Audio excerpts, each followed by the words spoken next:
computer. But once you get brainwashed into the organization, you already know they tell you, they ain't nothing back on the block, forget that, XYZ. So that's what I thought for the longest. Like, none of my friends not doing anything. And it's not that they're not doing anything. They just haven't found their path yet. And Right. joining the military, you're forced on the path, essentially, because you take a test for the ASVAB, and Right. from there they pick your job. It's not like, oh, I want to be the meteorologist or whatever you call that, whatever that MOS is, the weather MOS or whatnot. Like you can Right. really have a true passion of it. However, we're stuck in this like World War II state of mind as far as the ASVAB, Mm. to where it's like it's not about your passion, is what you line up to do. Everybody's not a good test taker. Absolutely. And there's so many different ways to measure intelligence and really, yeah, the way that we measure intelligence is to fit this one box, like the corporate America box, so to speak, right? Which definitely leaves out so much creativity that the human being is capable of. So I definitely hear you on that, man. And I love how you mentioned, it sounded like you mentioned kind of the propaganda, right? Like of these, it's re-socialization, right? When Mm. they take us out of our community, away from our families, right? They isolate us, they put us on those yellow footprints, right? And then we're plugged in to this new like system, right? That Your way we've of learned, life. right? And we've learned to trust this based on like tradition, my cousin and grandfather, right? We have all these sort of origin stories, but you're hitting on something, man, because it's powerful. The Marine Corps is a cult. It is. Let's go into it. Hold on. I'm about to start it up. Yo, welcome to another episode of Unpredictable Thoughts Podcast. Your boy Trouble's in the building, doing the damn thing, ain't doing anything at all. Thank y'all all for supporting the last podcast with Bria, nonprofit. Make sure y'all check that out. Make sure you go to her website, glowwithpurpose.com. And then also you could get all the Keep That Same Energy merchandise on unpredictablethoughts2.com as well. So today I got a very, very special guest, a fellow brethren, Ryan Miller in the building. Um, Met him on Clubhouse, being in different rooms, and of course, Clubhouse, as we know, has a lot of expertise in Clubhouse and subject matter experts. However, following Ryan for probably like 4 months, he's in room after room after room, and he's just speaking knowledge. So I'm like, look, he really do this. It's not, one of those things. I joined the military and I did Firewatch and I'm a subject matter expert. Like, no, he did his thing. So, we're gonna talk a lot. We're gonna go deep into this as far as the veterans community, because Ryan just doesn't he's for the causes. He's for the causes. The 22 veterans commit suicide. He doing marches. He trying to get veterans and cannabis. He's trying to have that aligned, and I think like psychedelics is that the psychedelics as well. So this is going to be a very deep spiritual. I don't want to call it hippie. That's not the word for it, but this be a good podcast, and we going to debunk a stigma that I really didn't know until actually being in the room with him. So yeah, we got Ryan. Yo, thank you so much for the really warm and generous introduction, Christopher. And yeah, I met you on Clubhouse. I think I met you the first day I joined. Oh And wow. yeah, and it has been a hell of a 4 months. Super impressed with the platform. There's also a shadow side, like a dark side of it that we could talk about too, I think, just in terms of, the time and attention that it can consume and how it kind of exacerbates this the social media sort of world that we're in, right? And that fear of missing out and things like that. But that's a whole digression. And yeah, thank you again for the kind words. And really, man, I just want to like really invite like creator and cosmos and right our ancestors to just speak through me, right? So I don't need any credit. I am nobody. I am you. Oh, You are me. We are one type shit. So I love you. Thank you for having me. I look forward to chatting with you, man. yeah, we gonna turn this up. Normally with my vets, I normally do a whole podcast about why you join, why you get out, and like tell me about your things. So in a snippet, can you give me on why did you join, Totally. and then why did you get out, and then we gonna go deeper into those aspects. Totally, man. I'll try to give it just as a snippet. My grandfather spent 30 years in the Marines, Sergeant Major, retired, right? Wow. Chosin Reservoir, met Chesty Puller, like all that, right? And then my cousin, my older cousin, 10 years older, he just retired a couple years ago after over 30 years. So these were like the patriarchs of the family, right? Like my cousin's like my generation, and he's like the shining star of the family, right? So you Yeah. have these traditions and you have these like kind of social and familiar forces, I think, that influence us to enlist. And I'm curious about that. But then ultimately, it was like March of my senior year in high school. I didn't take the SATs. I didn't apply to any colleges. Some of my other friends were doing it, in turn, like the Marines. And these were like, the jocks and the dudes that were getting, with the girls. And because I was a virgin when I went to boot camp, and we can talk about that too. But yo, like, so yeah, and I was sold quick. And so, my recruiter told me I could check out my rifle anytime I wanted and go to the range to practice. And if you know the Marines, that's not true at all. I touched my rifle once a year because I was a pogue, right? But What was your so MOS? data communications, like you said, it was the ASVAB. I did good on the ASVAB, and then I did good on the language test, and I did good on like the electronics test. So I had this decision to make: um, do I want to go to linguistics or did I want to go IT? Right, and I'm from the Bay, which is right now occupied Ohlone territory, otherwise known as Stanford, California. Mm-hmm. My pronouns are he, him, also. Uh, Okay. for those folks, right? Um, so, boom, boot camp did all that, right? Meritoriously promoted twice, Marine of the Quarter, at the company level, the battalion level, shit hot, right? Went from shit hot to shit bag overnight. I was NCO after only 18 months in the Marines. I was only 19 years old. What year is this? 98, went in December 98, got Okay. out. Yep. And then um, went from shit hot to shit bag overnight, right? I'm on this fast track, boom, over, right? It's an NJP is a whole different, like, sort of takes you out of the long-term career decision type thing, right? It varies, right? Because they say you're not a Marine till you get in JP. Well, that used to be the culture. Totally. But Yeah. yo, I wanted to be like a drill instructor, man. I was motivated. I would drill myself, right? What you Like get in JP for? DUI, right? Like alcoholism in the military, like that's something we can definitely talk about. How Yeah. one of the toxic aspects of Marine Corps culture is this ton tavern birthplace that somehow grants us entitlement to get shit faced. Right? Yeah. I just got off of duty. I'm a drink. Change of command. I'm a drink. And I was in Okinawa. We got a typhoon coming. Drink. Fired up, right? But anyways, like I was active duty also in 9/11, and I was in Okinawa, and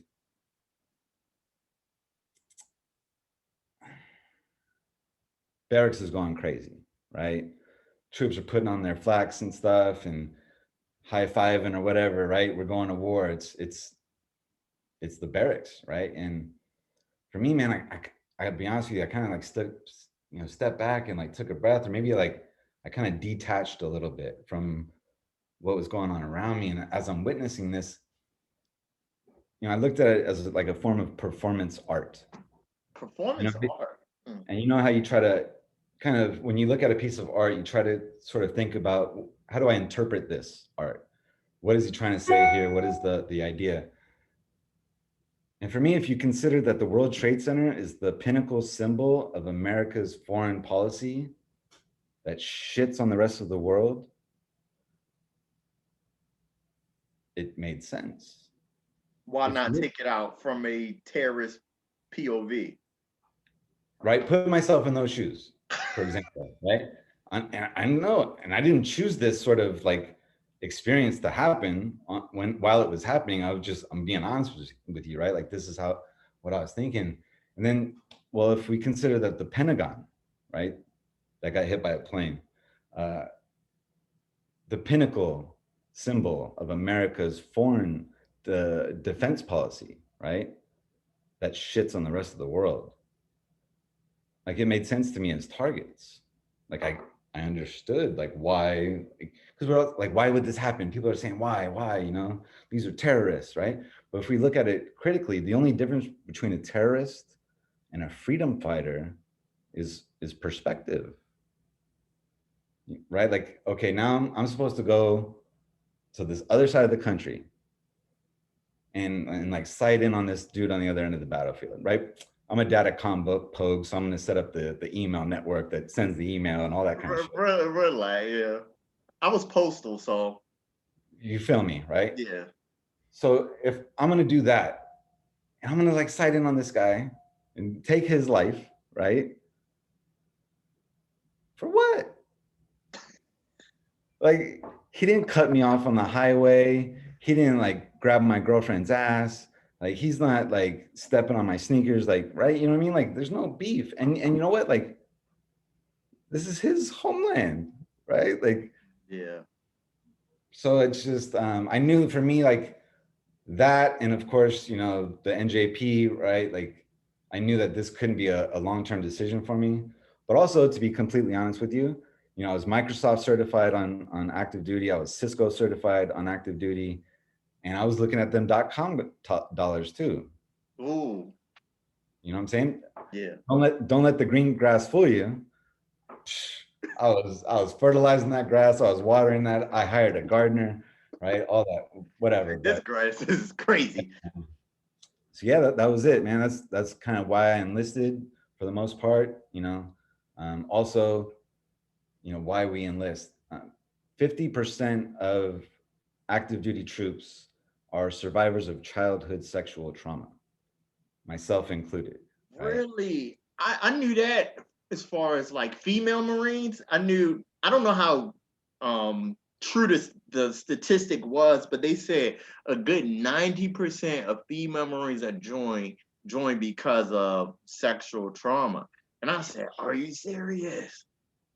That's really interesting. I think we should maybe unpack that a little bit, right? And it could have an idea of, you know, especially if us as men were abused by men, right? It's well, now I have to prove my masculinity, right? Now I have to like, you know, So you live up the whole rough and tough bad boy image of a Marine killer, all of that stuff. However, deep down inside, it's just a facade. that, right? Or Or like, it could be a facade. Yeah. what to make up for, right? It's to make for up abuse. Well, let's look at it maybe this way: is, you know, the military recruiters don't spend most of their time up in the hills at those schools, right? They're down in the flats. Yeah. And so essentially, you know, the prison industrial complex, right, and the military industrial complex, they intersect in the same low income communities. Oh my God. And so those of us by privilege, right, or by just luck, escape that school to prison pipeline. We're funneled into violent, you know, state violence, right? Violent servitude as a way to like, one, get out of where we came from, or, you know, really with tuition rates what they are, unemployment rates are what they are. We're clambering, right? We're trying to climb towards this myth of upward social mobility. And we're willing to put our lives on the line. We're willing to like kill, right? That's what Get a we do. Hellcat, Camaro.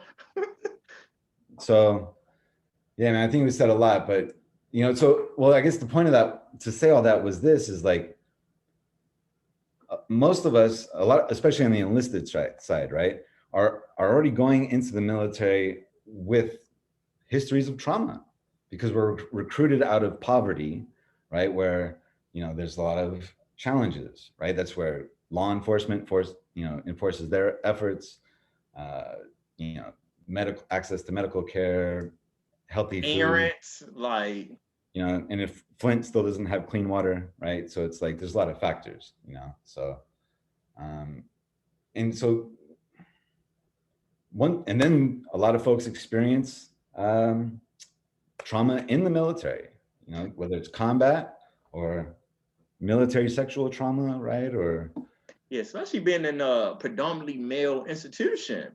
sure. It's just one of those things that, how do you fix that? I, Um, to yeah, stop, or, well, your goal is to stop it.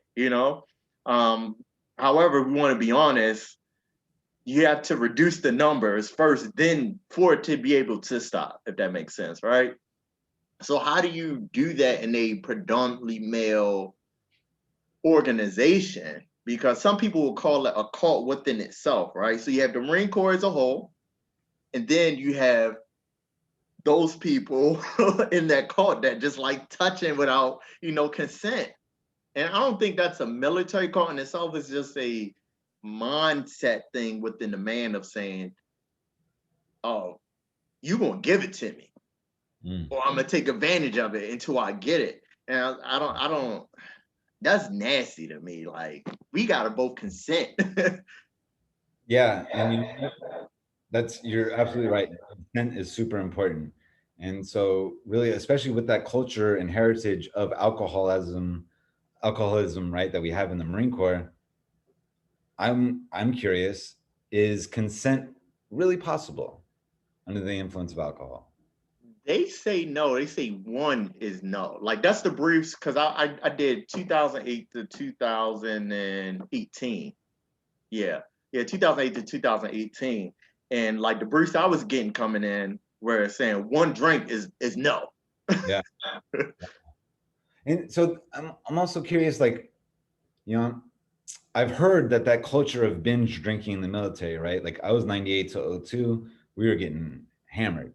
But and you just got out, you said 2018, right? Mm. So welcome home, Hey, right? And so has that culture shifted from your perspective, or is getting shit faced, in the binge drinking part of the Marine Corps, is that still, it started to change once. So when I first came in, it was still lit. Like, they were still like, hazing was like there. However, it's like, don't let me see it. Don't let me see the hazing. But it wound up changing probably my third year, right when I came back from Afghanistan. That's when it really wound up changing. So Hawaii did that, and then I went to Italy. However, I was on a Navy base. Yeah, postal, postal baby. no. Oh, So I I want to went. hear about that sometime. Yes, I went to Italy. Like, reflecting on it now, I don't know even know if I can really give a safe answer on that, due to the fact of, you're in Italy, so it's wine, and then Mhm. mind you, you can drink at 18, Right. command of discretion, and you could go out in town and drink at 18. So Wow. the big dogs, they like, well, I'd rather you drink on base versus go out in town and drink and, cause all these problems. So that was it. But it Wow. really, I saw a difference when I came to Albany. I was a sergeant at the time. And like, I grow, I was growing mentally as well, but I didn't see a lot of people in the smoke pits like that, Right. drinking. Right. I would drink in my room. Don't get me wrong. I would drink in my room and watch a movie, Right. and keep it pushing. But I don't know. I would probably have to ask, like, one of my other friends, Ford. He's a gunny out in Japan, and then, another gunny out in Lejeune, to probably see what their incidents reporters are looking like. Who's on the blogger? Right. Right. Well, I hope it does change, man. And that's really what, you know, my long-term advocacy goal is active duty cannabis access. So before we get into that, right? Please. I want to debunk something. Well, not debunk. I want to get a clear understanding of something. You brought up in the room one time, and I was like, I never knew this was a thing of veterans not feeling. Hold on. Veterans feeling less than because they didn't deploy. Yes, sir. I didn't know that was a thing until coming into one of your rooms. However, my only thing about that is if you signed up and you not expecting to deploy, that's when I look at you side eye. But if you got an MOS that just doesn't deploy, you didn't just have the opportunity, I can't hold that against you. Totally. Yeah. So that's my only thing. You could go deeper into it. No, thank you for asking, man. I'm really glad you brought that up because it's a huge part of my experience where I was stationed in Okinawa, Japan. I went to comm school before that in 29 Palms, and there was only one spot on the whiteboard where they put up all the possible duty stations. There was only one spot for Okinawa, and I said, "Yo, if anybody else wants it, we're gonna have to figure it out in the barracks, right? In the smoke pit, like you said." Right? Lucky I did pretty good in the class. So, and these other folks chose like a Hawaii and a San Diego. So I was able to get to Okinawa, but, and I stayed there the whole time, 3.5 years. And in that time, I deployed to Brunei, Bali, Indonesia, Malaysia, Singapore, Philippines, Hong Kong, Thailand, Australia, and Korea twice in those 4 years. Dang. Did the shellback thing, all that, right? Oh, you did the ceremony? All that, sure. Okay. Yeah. That's like the only thing I have framed is the shellback thing. You know what I'm saying? But anyways, man, I did all that. And you know what though? The first place that every civilian would ask me about when I revealed that I was a veteran was, oh, really? Iraq or Afghanistan? Oh yeah, Iraq or Afghanistan. And for me, like none of those countries mattered, right? Because I had to, it's essentially like a warrior without a war, so to speak, right? Oh. And essentially, I allowed that lack of combat experience to misinform me of an unfulfilled military experience, and that I didn't do enough. Thoughts of like, I was pretty good at comm, and maybe somebody, with not as much experience as me, had to go, like take my place. They might have been hurt or might not have been as good as me. So, the mission, someone might have got hurt, right? And there's that kind of guilt. And really when Pat Tillman, when he was killed, he was the Arizona Cardinal football player that left the NFL to join the army, and he was killed in Afghanistan. For me, like I said earlier, I had those .com kind of dreams, right? Pat Tillman's example, where I left the military to pursue economic and success, right? Financial success, material success. And Pat Tillman had all that. He's in the NFL, and he sacrificed that to serve, and he was killed. And I was like, oh shit, like it hit me, you know what I mean? And around that same time is when the veteran suicide study came out. And so, I just allowed that to kind of inform me to get involved towards, making some change. But Okay. Look, you did your time. You did your time gracefully. All them countries you've been to, I would love to go without a deployment. Like it doesn't make or break. You did your time. Now if you avoided it, I kind of look at you side eye, like But essentially, like that's what I did avoid it by not re-enlisting, right?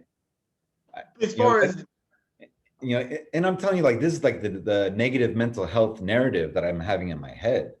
okay, I'm not saying it's like rational, right? I'm just saying like this is where our minds tend to go when I can't introduce myself as a combat veteran, right? And and because we form our identities around these things, right? To kind of, these are my civilian ribbons, right? Or these are how I have to, and And what's particularly interesting to me is how we're forming our identities around our disabilities, right? Like as we're introducing ourselves, we're saying our percentage rate. And Yeah. it's interesting to me how we allow these sort of experiences to form our identities. But really the most helpful thing, because not going to Iraq or Afghanistan and having that misperception that I didn't do enough, reflected in negative mental health ways such as overeating, right? Depression, napping, obesity. I got up to 285 pounds This at is the after you got out? yes, sir. Not Wow. even it didn't even take a lot of time really, but um, excessive pornography use, ripping out my toenails, right? Like it got dark and bad for years, most of my 20s. Um, and then working with helping veterans kind of helped me along the healing. Cannabis helped me along the healing. Fitness, doing yoga and shit like that helped me along. Hmm. But it was a psychedelic experience that I had. Oh, The the venom of the Sonoran Desert Toad, 5-MeO DMT, which repeat that? the venom of the Sonoran Desert Toad. Okay. Yeah, it's frog venom, and it's only from the south, southwest part of America and the northeast part of Mexico, that Sonoran Desert. Um, and you essentially, hit it for 10 seconds, hold it for 10 seconds, and then as you exhale, you sort of just melt, right? Like you die. And I felt like, oh shit, life is over.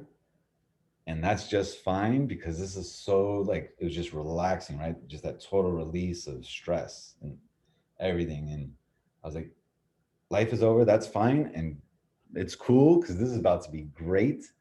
And I'm just being, embraced in this warm white light that's just cozy and comfy and just warm and beautiful. And then in my peripheral vision, like a drop of ink in water, it looked like it wanted to go to a dark place.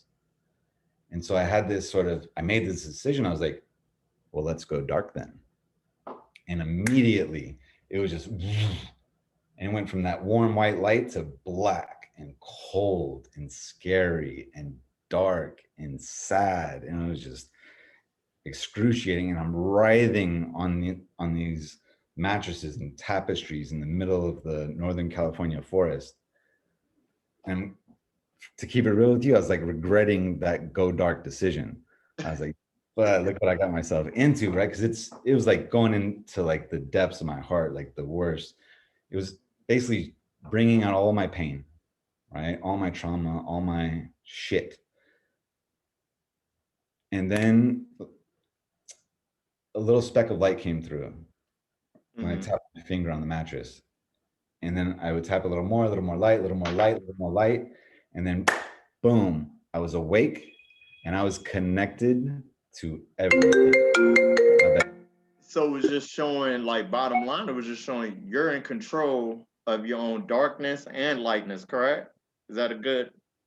So essentially, I died, right? And when Mhm. I came back to life, I was connected to everything, the trees, the birds, the bugs, the people that were there. It's just this ultimate feeling of just like one, right? Like,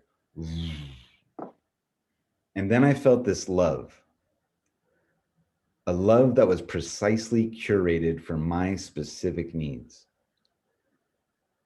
And again, I'm out here in the forest, right? It was the love. I could feel snipers out there in the bush, Mhm. right? Watching me with their scopes.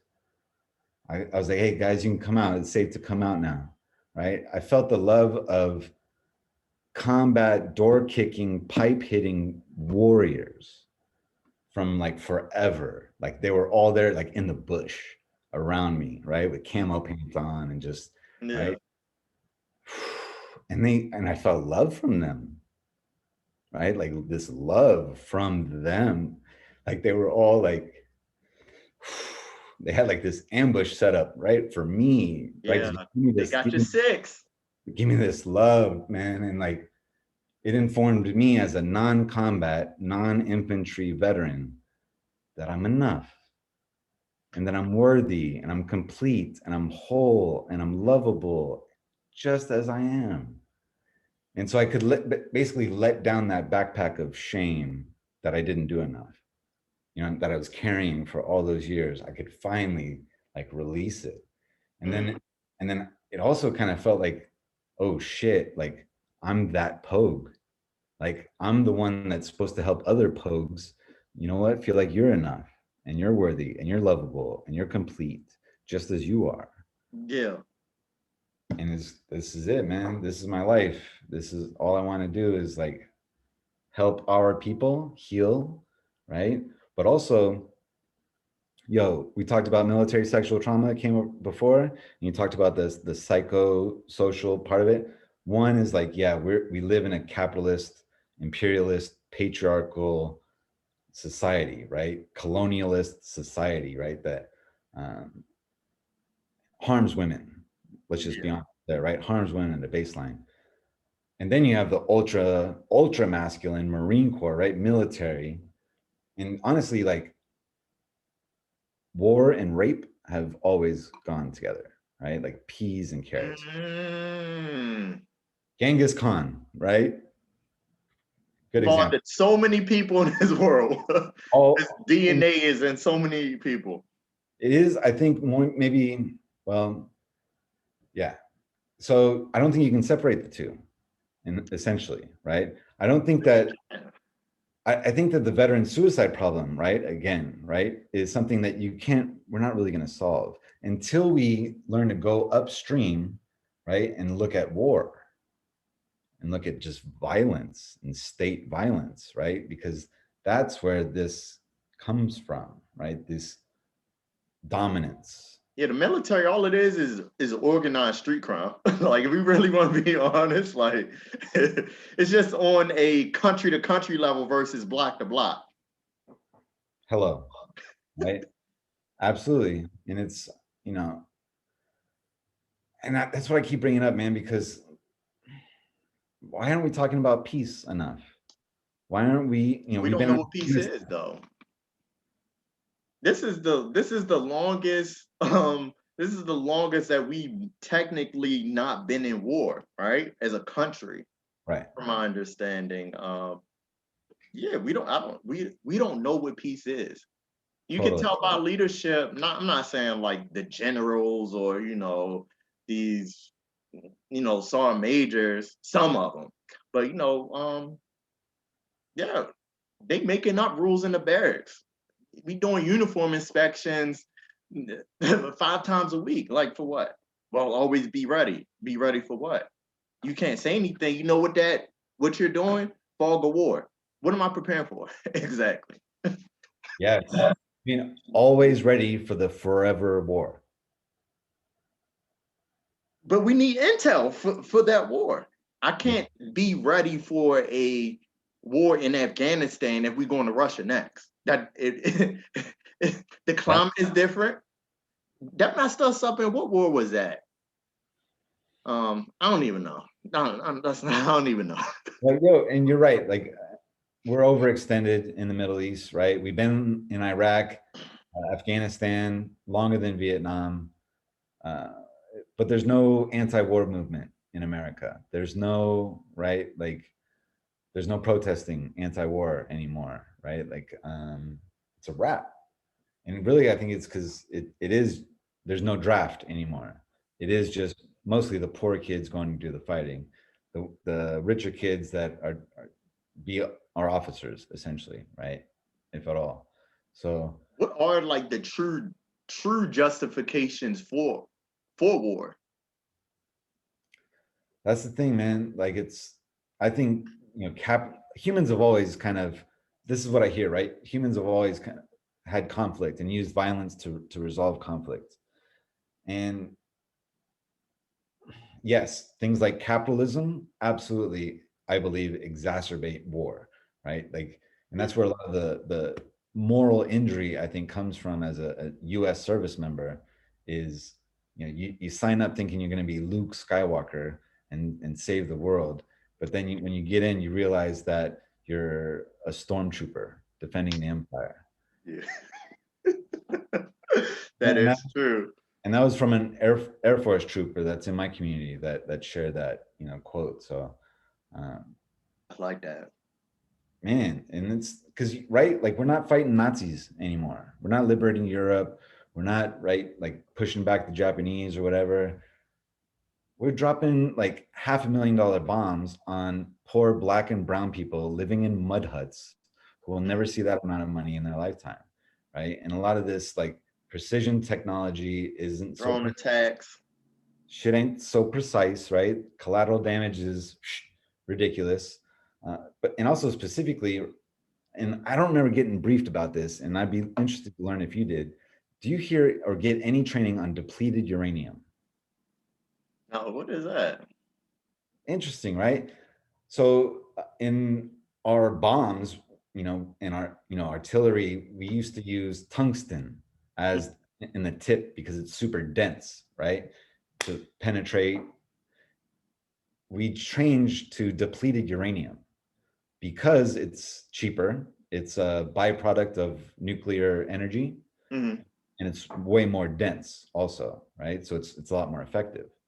However, you drop a bomb with depleted uranium, it vaporizes.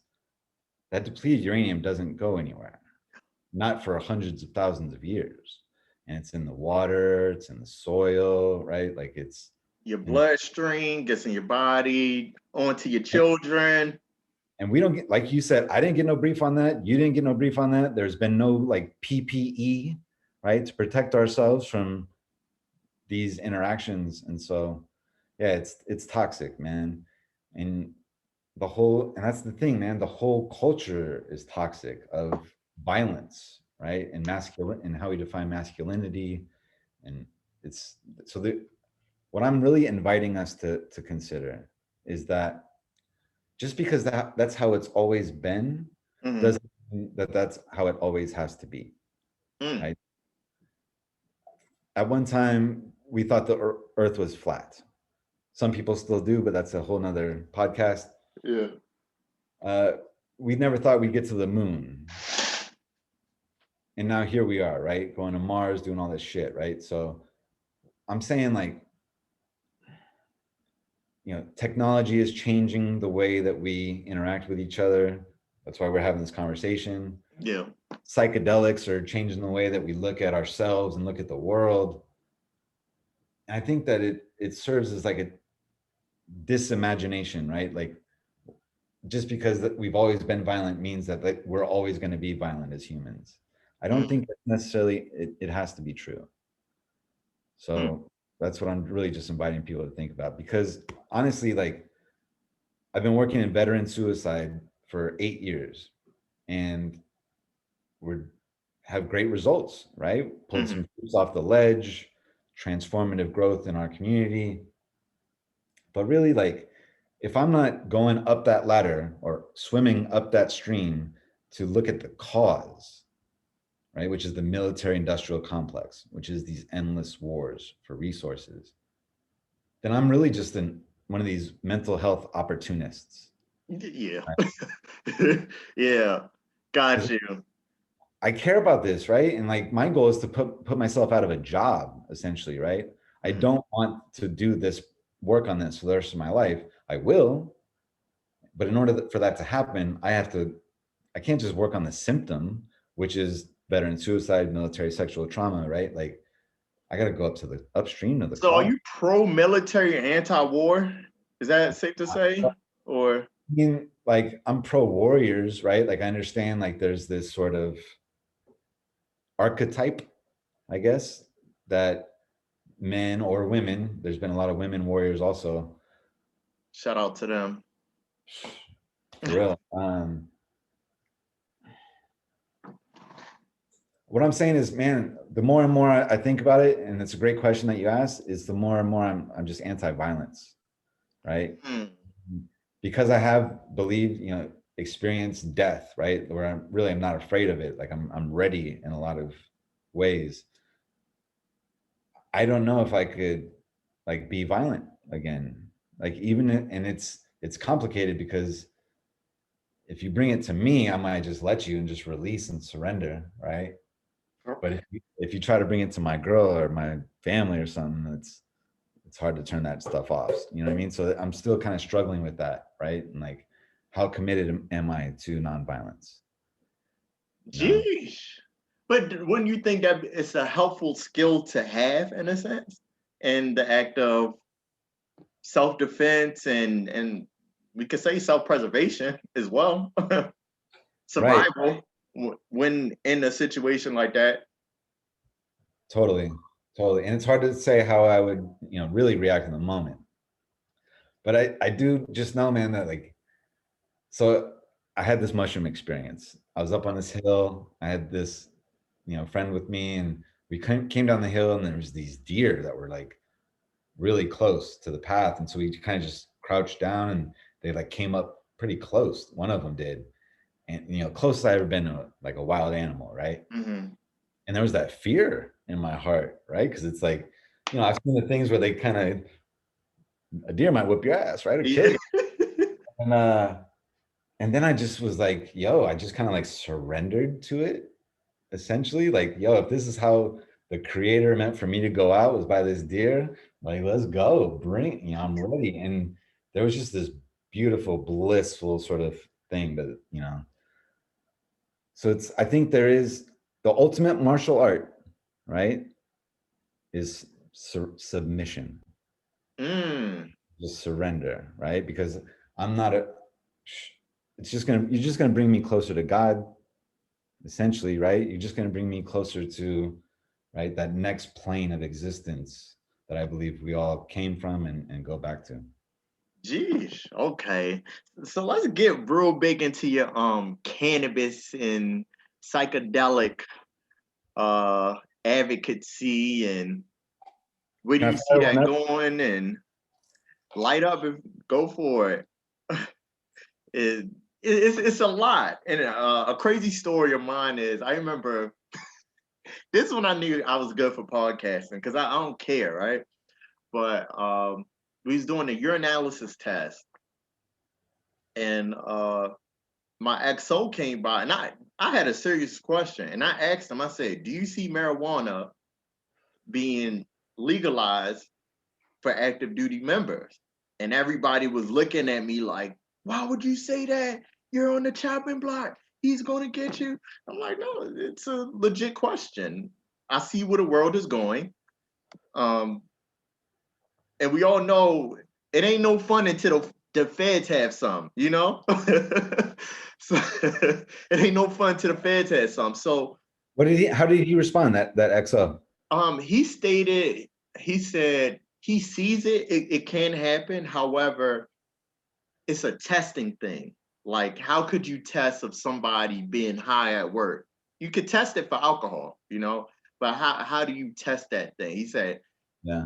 in his career he wouldn't mind it, but it's just a whole testing thing on that. You don't, because Marines, they especially depending on your MLS, you're dealing with millions of dollars of equipment and all that good stuff. So how do you test for that? But you know, He's right, because cannabis stays in your body for, around 30 days. So yeah. But even the highness, right? yeah, it's interesting. I don't know, man. I think, we're talking about plants. We're talking about plant, right? Like, let's get real, especially when, alcohol is totally cool. Tell me how many of your double dogs, were faded at 5:15 a.m. PT on Monday morning. Oh Still yeah, on the night including before. myself a couple times. I've been there with you, man. So yeah. And so we're talking about a plant, right? But for me, I was smoking herb in high school. We'd cut class, uh, put in this album by MC Pooh. He had a song called Fucking with Dank. And he would tell you all these spots in Oakland where you can go to pick up herbs. So we would put that in, and we, just get it. And then of course quit for the Marines. Didn't take long to get back into it when I got out, because like I said, man, I was like Microsoft certified, Cisco certified, got discharged back here to Silicon Valley, right? The kind of perfect little setup. But yo, all my network was blue collar folks. Ooh. painters, plumbers, construction, right? Like I didn't have that network, but also I didn't really have the networking ability. I was terrified to introduce myself to strangers. I didn't have the name tapes on anymore. I didn't have the rank anymore that kind of proved who I was and where I was, lined up in society. Yeah, the hierarchy. Right. And so uh, I never really networked, terrified. But I found like if I rolled a joint and I lit it in public, strangers would introduce themselves to me. Good It was, marketing. it's like social bait, man. Mm-hmm. And, now you're having conversations, now you're creating relationships. So for me, it's been a great way to manage anxiety and, and depression also on the mental health end. I also think it's a great performance enhancer. I like to consume right before the gym, so that we can even talk about that as a military perspective, right? Yeah.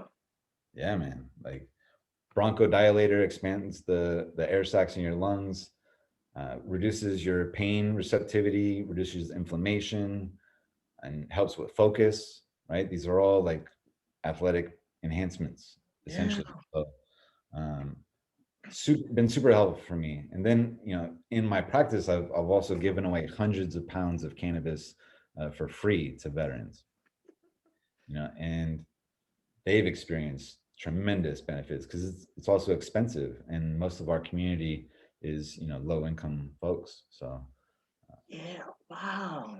So do you, I can't even start this cannabis well, and then, conversation within the veteran community. I mean, and that's the thing, right? Like, my idea is to use this platform that we're creating as like an advocacy platform also, right? And so the mid-range goal is access for all veterans in every state, because they shouldn't have to leave, you know Iowa, Utah, Louisiana, right? They shouldn't have to leave their churches and their communities and their families and their networks to come to California or Colorado to often sleep in their cars, right? Just to get access to cannabis. Yeah. So it's that's Even at because even when they get that access, it's a limited amount they can get, correct? um, Or well, that's the thing, access, right? Especially when it's expensive too. So that's why collecting donations of it and giving it away for free is really, a big part of our platform. yeah. Um, yeah, man. So that's the mid-range goal, right? Like access for veterans in every state. But I then cut on a light. Keep on. Sorry. yeah, it's all good. The long range goal is active duty access. For me, if I had access to herb as a substitute for alcohol, maybe I would have avoided the alcohol related decisions, right? That got the NJPs and all that. Yeah. Why do you think the feds are such a stickler about that? Uh, yeah, about passing it and all that stuff. Totally. I think the pharmaceutical industry has a big impact on that. I think that the alcohol industry has a big impact on that. The lobbyists, right, and all that. But really, it's also the 13th Amendment. Yeah. Yeah. It's where the 13th Amendment, uh, you know, banned slavery, right, unless convicted of a crime. And then we have like we talked about earlier, the prison industrial complex, right, that imprisons Black and brown people at a rate greater than anything in the world, Crazy. right? And so I think that's it, right? Holding on to those, because really, where are we going to get all this free labor from? America's economy has always been based on free labor. GDP. Whether that was labor stolen from Africa, right? Whether what's happening now with the labor with, south of the border, right? Central and South America, Mexico. Um, The Asian community. I want to say the Japanese community, right? totally. With opium with the railroads, if I'm not No, mistaken. we did a lot of dirt to the Chinese Oh, community, right? Chinese. Okay, sorry. But also the Japanese, right? So you Oh, remember, you ever heard of Victory Gardens? mm-mm. So this was like World War II. There was kind of like food shortages. So the government was essentially asking for community gardens, right? Like you grow food, you grow stuff at your house, right? So that we could save for the war effort, sort of thing. These victory gardens, right? Grow a garden in your house, it's going to lead to victory in Europe and Japan, right? But yo, I learned recently that was actually the root of that was racism in California, where we interned the Japanese immigrants, right, and citizens, right? We interned them in camps in California. And a lot of those folks were farmers, and you know what? They were better farmers than the white folks in that area, and their property values were going way higher than the white farmers in California at that time. So those white farmers lobbied to Sacramento, to the government, to have the Japanese farmers interned, right? And then we can take over their land and all that, right? And we weren't as good at farming that land. And so that's what led to the food shortages, which led to this propaganda campaign that they called victory gardens. Wow. I ain't gonna front. White people could be fucked up sometimes. Jeez. Yo, you're absolutely right. And and also like humans, right? Humans have been fucked up to humans, right? Yeah. For a long time. But you're right, like colonialism and so, in the Marine Corps, right? That's what we kind of know about is we have this light green, dark green sort of. You ever heard of Yeah. that? Right? And it's this kind of color blindness, right? Where exactly we're all the same. Fuck no. If you look at, working parties, if you look at promotion rates, punitive punishment rates, the Marine Corps particularly is the worst in Oh terms yeah. of I was part of that statistic. Yeah. Something I didn't do. Somebody owned up to it. Like, I happened to be around or whatnot, but was actually done, I didn't do. Like, I was like, look, I didn't do it. So old boy owned up to it. I still got in trouble. which is, that's, I'm really appreciate you sharing that, man, and sharing, and I'm really sorry you had that experience. And it's a micro example of a macro problem, right? A Yeah. macro injustice problem in America, particularly for Black and brown folks. Yeah. And then once I went through that trial and tribulation in my life, and then it just opened so many other aspects of like, because at that point I'm looking at E6 to get promoted to E6, and I was told everything's a numbers. I was like, no, it ain't. Like I didn't know it was like I knew it was a numbers game of how many we got to promote. However, I didn't know it was a numbers game of, well, we got 6 whites. We need to promote 3 blacks, 2 Asians, and 1 Hispanic. When I looked at that, I said, "Are you serious?" So I'm like, I'm honestly getting pitted against my own people at that point. Wow. Like That's I'm honestly getting pitted at my own people. If we need to promote 3 blacks, that means okay, out of y'all 3 blacks, out of y'all blacks, who's the one that's going to get it? You know? that's where the pro and cons numbers are going to come in, basically, Exactly. right? Or maybe that's who we're going to choose to like be extra harsh with the punishment or that sort of thing. So it's, yeah, essentially that light green, dark green is a myth, right? It And I think is. it's to help the white people feel more comfortable with their institutional racism. And Promotion boards. I remember I got a part. Like I did my research on everything. I called the uniform board, and I was like, yeah, I want a part. Can I get one? The lady told me, yeah. So they was like, yeah, set up your appointment for your promotion board photo. Doing it, did it up. They was like, you need to cut that part out your head. I said, why? They's like, because it looks too eccentric. I'm like, it's part of the order. And then that's when I started to really realize that if I'm not bald headed, then if I look like a drill instructor, bald headed with a shaved face, He ain't getting promoted like that. Well, it sounds to me, right? And I'm open to being wrong, and I have limited perspective, right? And it sounds to me like, white folks have been policing the hair of black folks forever, right? It's the last way to grasp on a Jim Crow and, you know, subjugation, essentially, right? Like, and let's be real, right? What are we talking about here? You're Hair. telling me that a hair part is eccentric? This is really what we're talking about. And this is a Yeah. meritorious board that I'm like working on here. I know all these, my land nav and my boots are polished and all this kind of shit. I spent a lot of time studying for those boards, man. Yeah. And it's um it's a machine. And it's basically, if we look back in history, right? Like, black folks couldn't join the military, and then, okay, we're gonna need you in the union, right? Because like we're getting our ass kicked and shit too. So, um, and then it was segregation, segregated troops, barracks for whites only, and all that kind of shit, right? And then um, integration, and then there was all like the lynchings.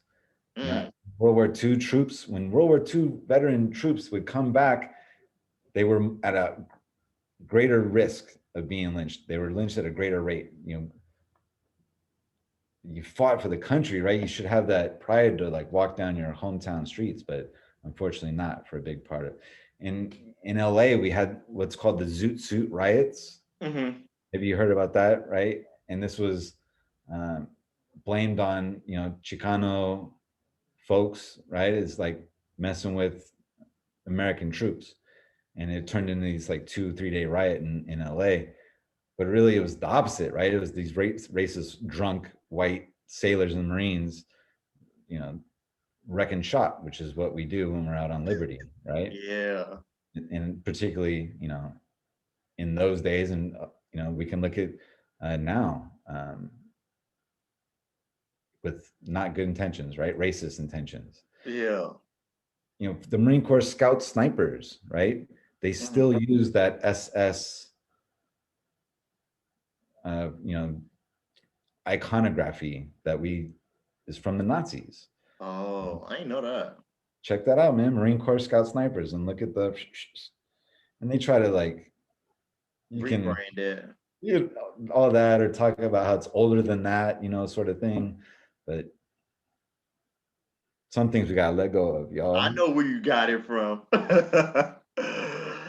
So So speaking of like chaos, and you kind of brought it up, do you think that if we were to let active duty military personnel smoke marijuana, like suicide cases would be down, possibly rape cases or sexual assault, possibly. I ain't gonna say it will be, but you think it will kind of decrease those numbers that are yeah, bad for us as a whole, and alcoholism.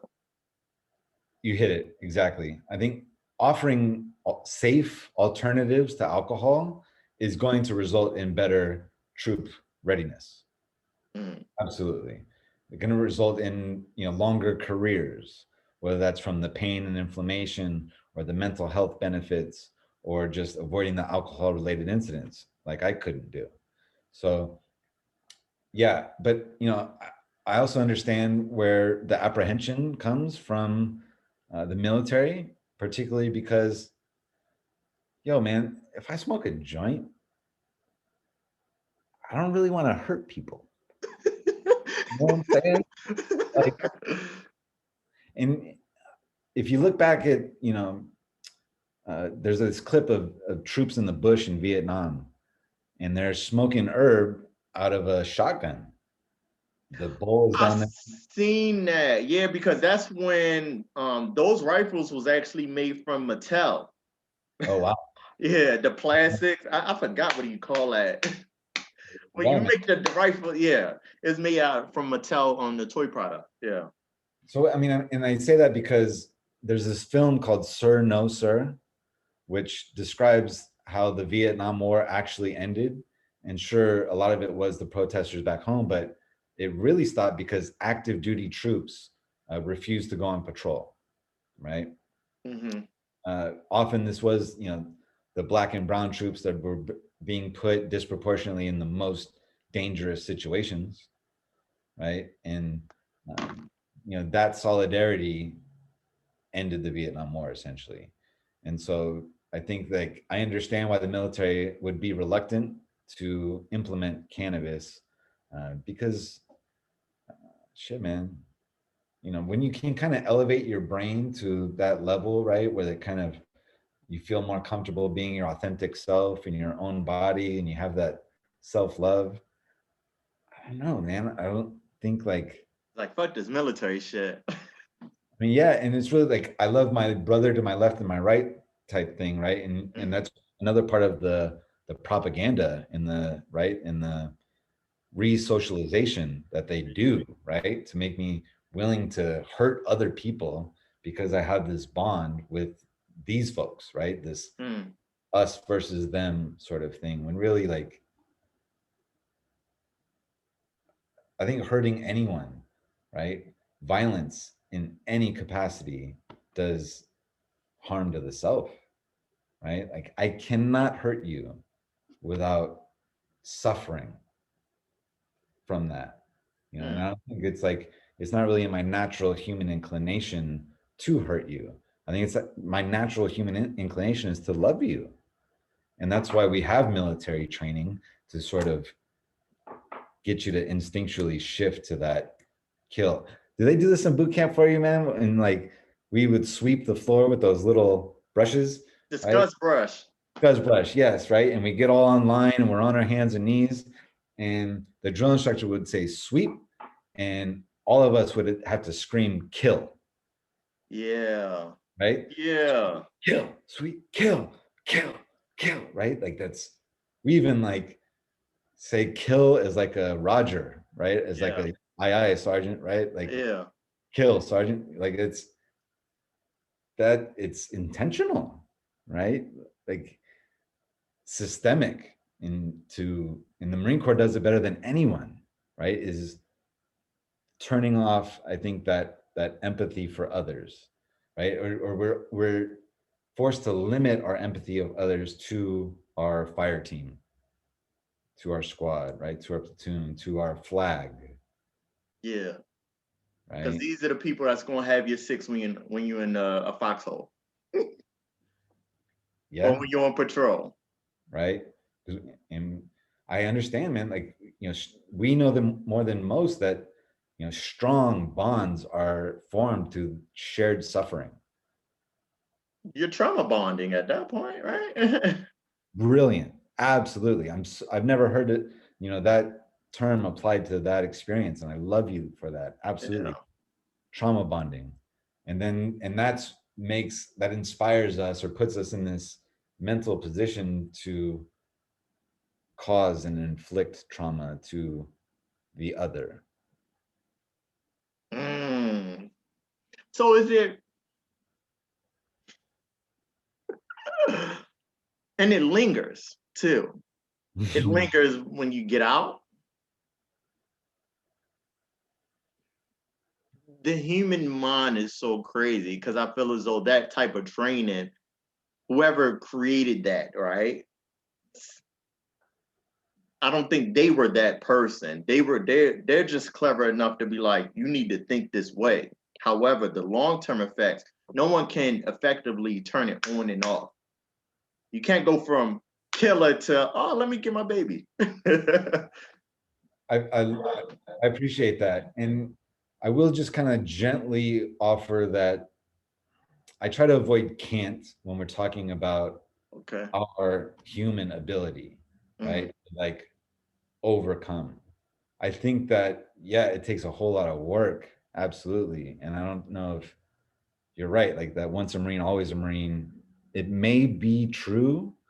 However, like, I would like to believe that with a lot of work and intention, we can eventually put down our sword. Yeah, so what I mean by that is having that like being in the rodeo. The rodeo, being in the organization, it's either one or the other. And if you can't if you aren't able to be that, have that mentality, oh, failure to adapt. I'm gonna write you on paperwork, failure to adapt. Absolutely. You don't Absolutely. want to shoot, you don't want to go to the gun range, failure to adapt. You have no choice but to submit, right? Yeah. You're plugged in. As soon as you get on those yellow footprints, you're plugged in. And so submission is the only real, option in the military. You just trust the system. And so it's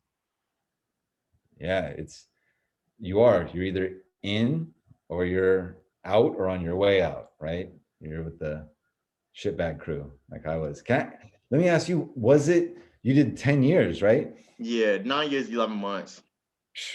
Right. Thank you. That's essentially halfway there, right? Yeah.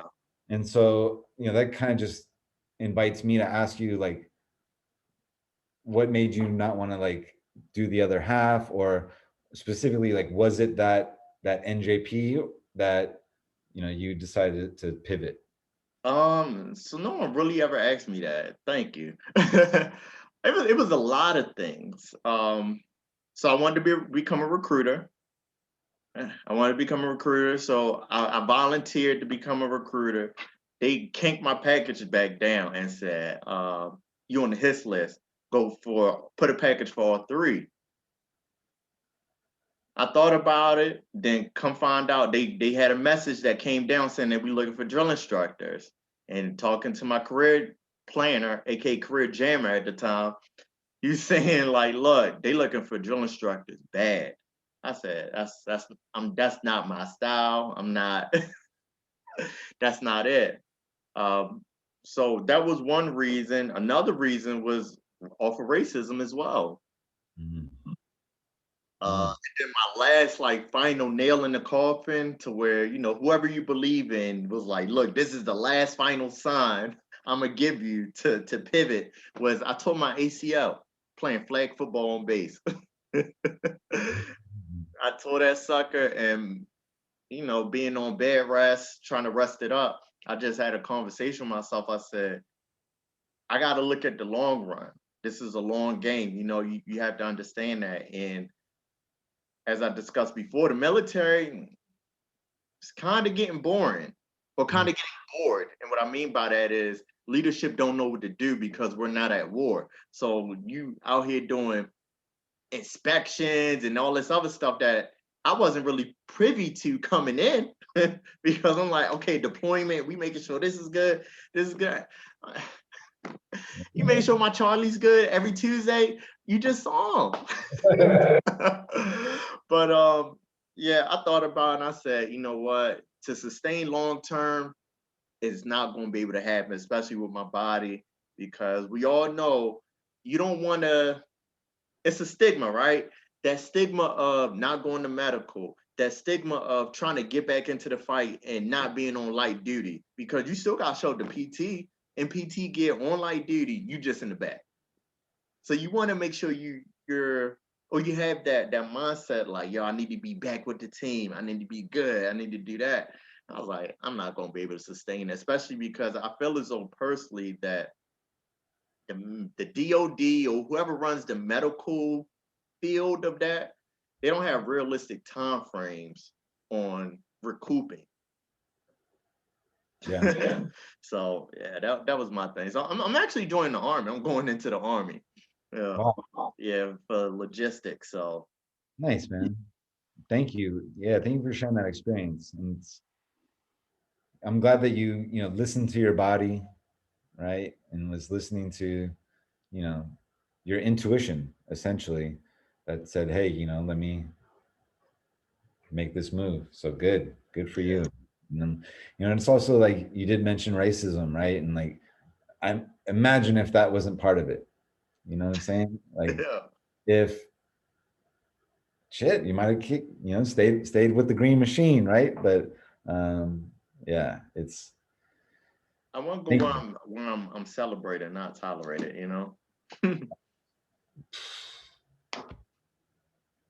I just want to sit with that for a second. That's beautiful, particularly with in the But love of all life. aspects of life, go where you're celebrated and not tolerated. And once you really realize that the conversations are different, the opportunities are different. That's beautiful. I Yeah. love it, man. Yeah. Thank you. It's, can I ask you also maybe like, I was saying my story of like what kind of influenced me to join, kind of lack of applying myself, family tradition sort of stuff. What got you to, step on those yellow footprints? Same thing. My great grandfather was in World War II or whatnot, and then my uncle joined the Navy, and then he would just tell me, of course, when you have family members, I always say it's levels to the stories they tell you, right? So of course I was always getting, because I was younger, so I didn't know. So I was getting, oh, I traveled to this place, I traveled to this place. I met, I think he met John Madden before. He met one of the first black master divers called Bashir. Um, just meeting all these people, and I was like, man, that's cool. That's a nice experience. I want to do the same thing, but I was never told about, the inside house politics. Um, so that was an influence. Another influence was I hated school. I didn't want to go to school. Forget the SATs. Like I'm out here. I want to do that. So I was really easy pickings for my recruiter. And then my last thing, you can't laugh, right? The last thing was I wanted to get my driver's license. And I told my recruiter, I was like, yeah, I'd join if I could get my driver's license. He's like, oh, nah, don't worry about it. They'll give you a driver's license. You'll get your military driver's license. So I was like, oh, sign me up. I was like, I'm gonna get my driver's license because in Maryland, you had to go through driving school, then you had to do all these hours and all that stuff. He's like, yeah, you don't got to do all that. Just sign up. So I signed up, got stationed in Hawaii. I didn't know about the federal and state thing.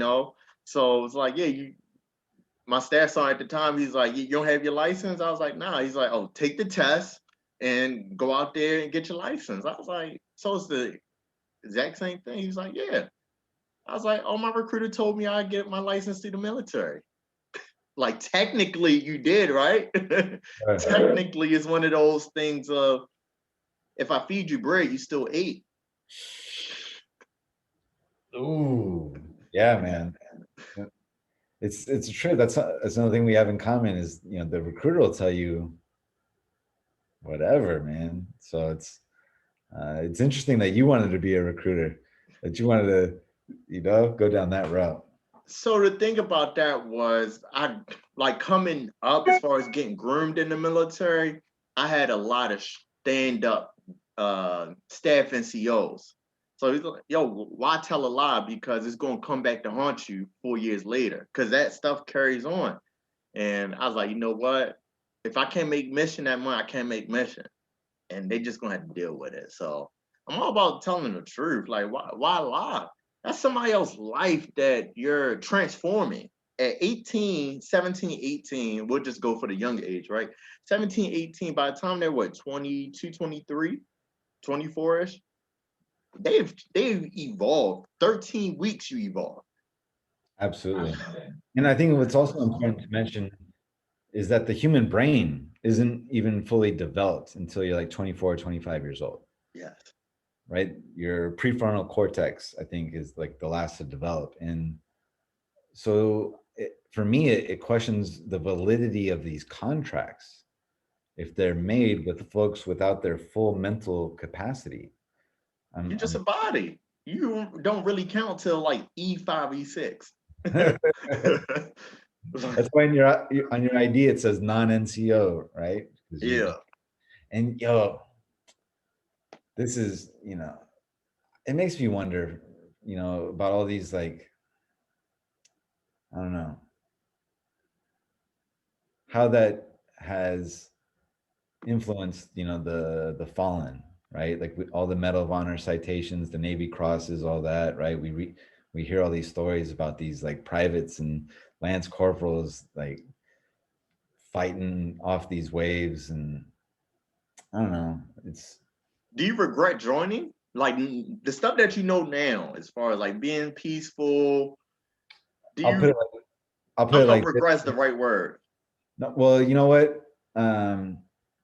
It was this year for the first time on September 11th, right, of 2020, that for the first time in my life, I felt glad that I didn't go to Iraq or Afghanistan, right? Instead Mm. of, and that was a huge transformation, right? We're on the other side because before it was, I felt bad because I didn't go.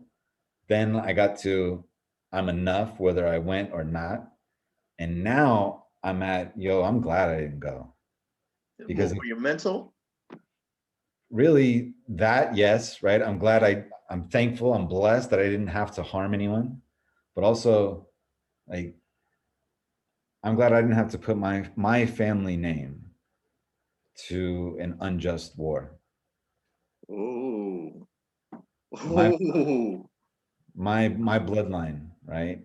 To, kill poor black and brown people living in mud huts on the other side of the world. Do you have kids? No, sir. If you were to have them, or when they do come in life, do will you talk them out of not joining, I think that or what would you I'll sway them into like a particular branch? what I will do is, differently is no toy guns, right? Not the laser tag or the Nerf or the water guns or all the things that I played with as a child, right? Not the GI Joes, not the Call of Duty, right? I want to avoid gamifying, violence, right? And guns are not toys. And I would train my kid on like a real gun, right? Just to be able to discern the difference and safety, particularly. Um, but yeah, and ultimately I just give them as much information that they could to make the best decision that they could, right? Like it. I like that. And really ask questions, right? Hey, why do you want to join the military? Hey, why, what is it you're looking for? And then maybe all for alternatives, right? Because it's not that, because most people always give like that congratulations thing. Like, yeah, I'm gonna join the military. Oh, okay, that's what's up. Da-da-da. It's not are you sure? Have you considered this? What are Mhm. your other options? Right. It's because as Americans, right, we have this culture of violence. The Star Spangled Banner, bombs bursting in air, right? It's um, as Americans, we have honorific expressions towards veterans, right? In the military, we have the propaganda, flyovers at the Super Bowl and the flags over the, you know, and also like the reunion porn, right? Where they'll have the troop in uniform surprising his family at the basketball game at the half court. I like that reunion porn. No, but it's all intentional, right? To create this psychological conditioning to admire violence, right? And to, aspire toward it. Yeah, it's like that. Yeah, it's that bait and switch method, huh? Switch and bait. Is it bait and switch or switch and bait? Sure, right? Like it's maybe baiting you with this honor and glory and right through sacrifice and violence. And I guess the switch would be like they don't really tell about what that's going to do to your head and your heart.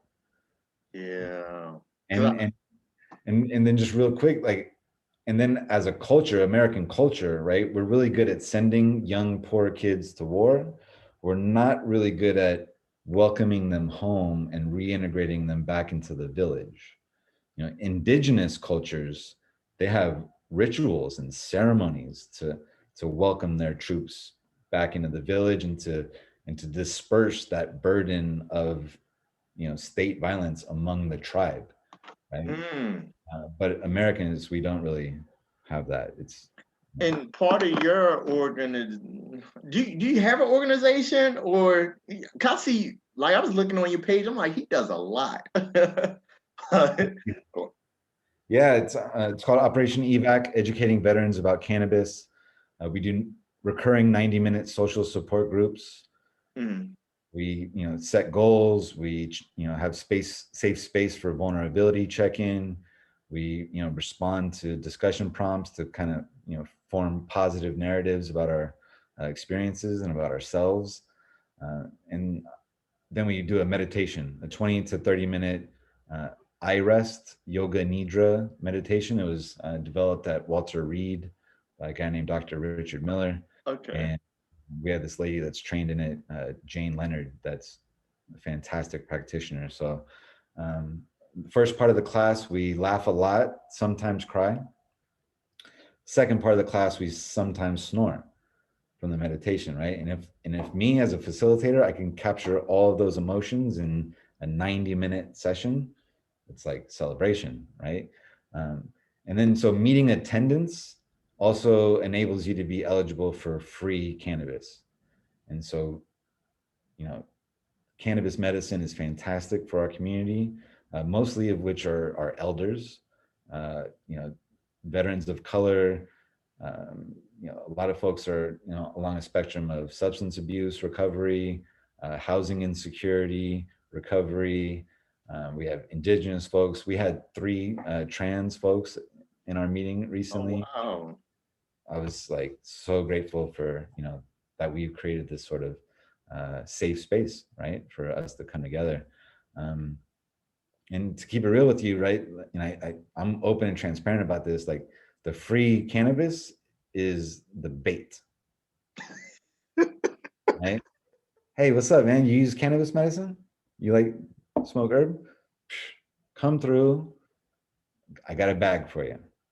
Mm. And you know what? That bait is to really invite veterans to avoid the isolation, which is often where we go to when we've experienced trauma, is to isolate and to hibernate. So to avoid that isolation, to come in, create relationships, right? Curate a community where a lot of healing and restoration comes from, and then to like benefit our resiliency through the meditation and the mindfulness. Mm. And then we recently finished a yoga teacher training from the Veterans Yoga Project. So we're going to be implementing yoga into our practice soon too. And that's in Cali, correct? We're based out of Oakland. Mm. However, that's one of the benefits of Zoom. I love our in-person meetings pre-COVID. I love to shake hands and give hugs and rub shoulders and all that. And in looking at the silver lining, we've had troops check in from New York, Florida, Texas, Hawaii, Mm. and so it's incredible that this has expanded our access, but also at the same time, to be honest, the digital divide, which is affecting low income and rural communities throughout our country, also has affected our community. Mm. Pre-COVID, we had 180 members. Now we're growing. We're about like 25. So Oh, we're just building 25. 25 I, troops. Yep. I thought you was about to say like 2,500 because you said growing. Because I'm like, what? Jeez. What? Yeah. Shout your website out. Let's get this information out here because that's one of the premise of the podcast of talking to fellow veterans, talking about their business and getting it out there. Veterans need help. I feel as though no matter what you sacrifice within the veteran community, except for if you stepped on the yellow footprints, it was like, I can't take it today, and tried to dip out. If you did like 2 days, I'm like, this ain't for you. But as far as my veterans, look, there's no way that you sacrifice 4 years. That's a common contract, 4 years, and you down and out. There's other veterans out here that's making it happen. Look at these resources, and this is one of the reasons why.